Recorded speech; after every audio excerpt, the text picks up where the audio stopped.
everyone, Gil here at Grayman Prepping. On this episode of Your Prep for Today, I want to talk to you about water again. Yes, water again. And like I mentioned before, I'm going to start about once a month reminding you add to your water, because water is the number one failure point of all preppers and homesteaders. Water is also the number two rule of the 3 rules of 3. What are those again? Number 1, 3 minutes without air, the average person dies. Number 2, 3 days without water, the average person dies.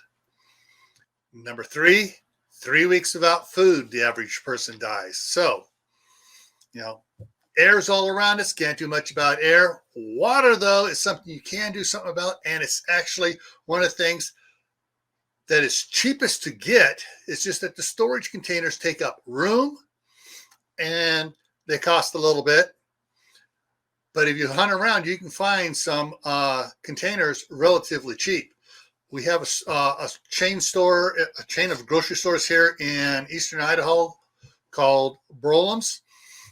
Twice a year, they have a wholesale sale going on where you can get cases of food and stuff at their cost, and they do this to get the community prepared.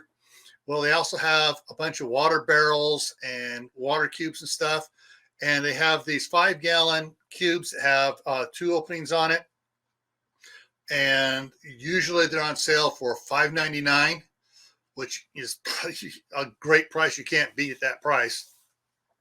And so every 6 months when the sale comes around, we get a couple more of those cubes just to have water inside the house. We store those cubes in the closets and stuff like that. So in case the city water has a problem for a day or two, we have plenty of water to keep on drinking. All right. So remember, add water to your preps. Okay. So stay happy no matter what life throws at you. Stay safe. Don't go out and do anything foolish. Keep adding to your preps water, food, medicine, clothing, water. Why? Because you don't want to end up like this.